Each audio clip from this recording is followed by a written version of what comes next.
Every month, thousands of people leave California and move to North Carolina. Why? Because living in California, specifically Southern California, just doesn't feel worth it anymore for a lot of people. People are tired of the sky-high living costs, the natural disaster anxiety, crime and homelessness, and then just the never-ending traffic.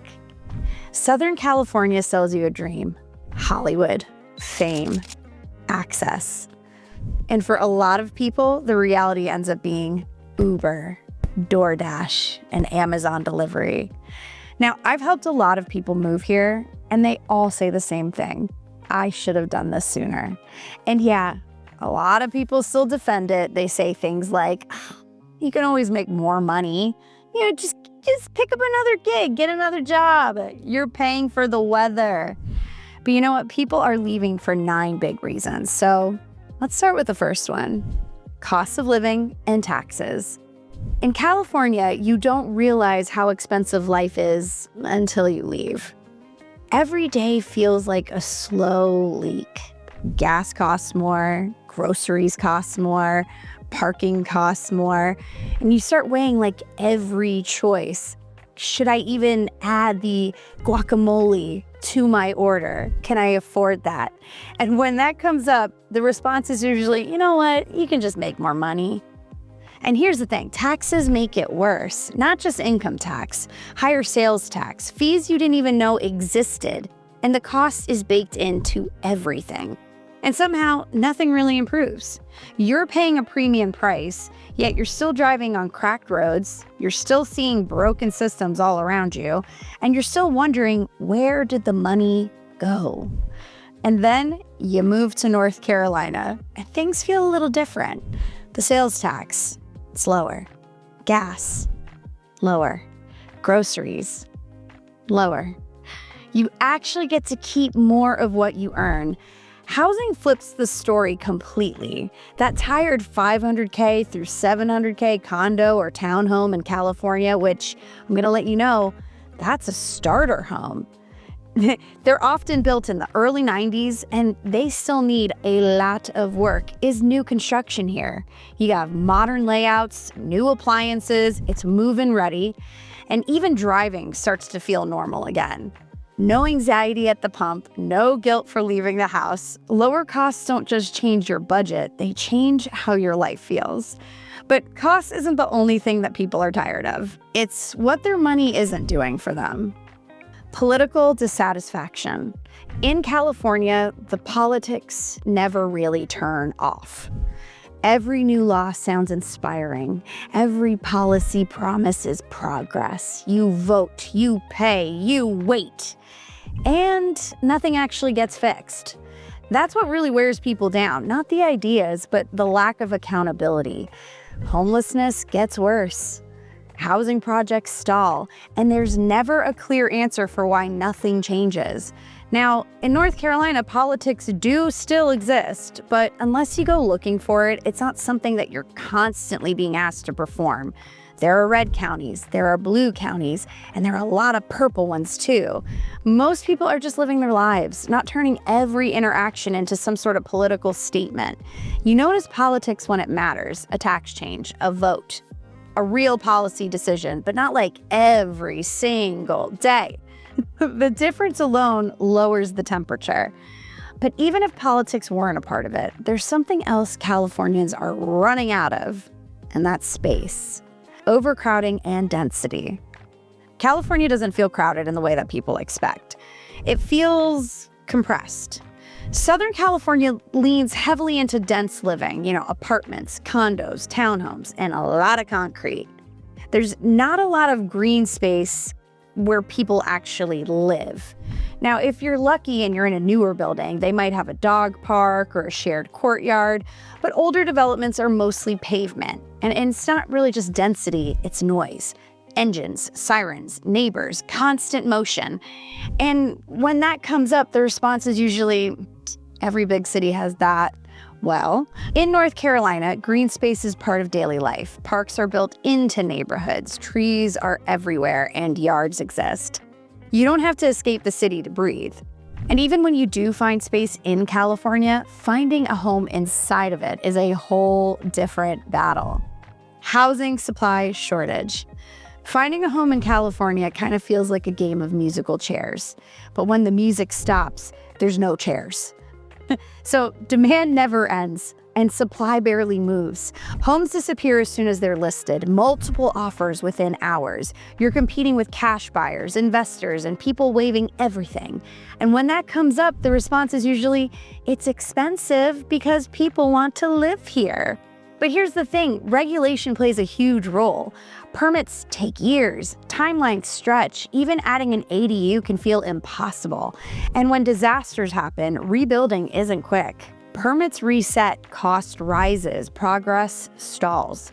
Now in North Carolina, homes are still being built, neighborhoods expand, and projects actually finish. Owning a home doesn't feel like winning the lottery, it feels achievable. But beyond housing and price tags, there's another difference you start to feel. They don't have a fall. California has great weather, but very little change. In Southern California, days blur together because it is sunny and warm and the same. And when that comes up, people say, I don't need seasons. Cold weather just makes people miserable.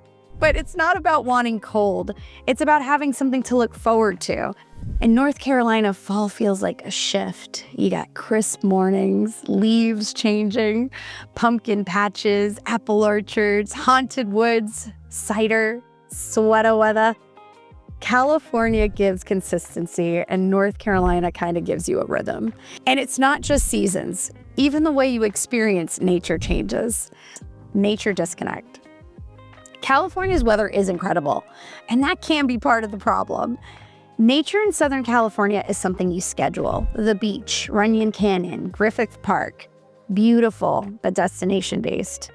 In North Carolina, nature shows up where you live. We got trees, rain, fog, seasonal shifts. You're not chasing it, you're surrounded by it. And when nature feels closer, even the risks around it feel different. Natural disaster risks. In California, you don't just live there, you wait. Earthquakes without warning, wildfires that move fast, fire season becomes routine, power shutoffs happen just in case, insurance gets harder or disappears completely, and people say, it's just a part of living here. Now, in North Carolina, severe weather does happen. Floods, hurricanes, ice storms. But even when these events happen, people start to adapt. They buy generators, they prepare, they have time to respond. The difference changes how safe home feels. And once you stop living on alert, life starts to feel a little smoother. Regulatory burden. In California, even simple things turn complicated. Regulations sound good on paper, but layers add up. Permits, reviews, revisions, fees, projects stall, people give up. In North Carolina, rules still exist, but the process moves. That difference is what actually matters. And nowhere do you feel it more than on the road. Traffic and infrastructure. In Southern California, traffic shapes your life. You plan everything around it. 10 miles can take you 20 minutes or a half an hour. And people say, traffic is the price of living somewhere desirable. Well, in North Carolina, traffic exists. It is currently getting worse, but it doesn't dominate your day. You can actually get to where you're going. And after a while, it's not just the traffic that feels repetitive, even the scenery does. The novelty fatigue. Even beautiful things can start to feel repetitive. Palm trees, blue skies, the same color palette. Beautiful but static. In North Carolina, landscapes change, seasons rewrite everything, and contrast brings curiosity back. And for a lot of people, that curiosity turns inward, the second act. So I'm going to tell you a little bit about myself really quick. I spent my 20s and my early 30s in Southern California. I was chasing a dream, a lifestyle, the grind. I was hustling, I was part of the hustle culture. And you know what? It was really fun, and it was exciting, and it was fast. And for a while, it was exactly what I wanted and exactly where I wanted to be.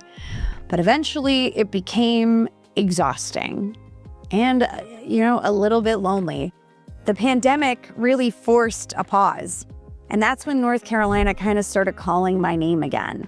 And I didn't go back because I had to. I went back because I wanted to. Here, well, that's a very abridged version, but that's what I'm giving you.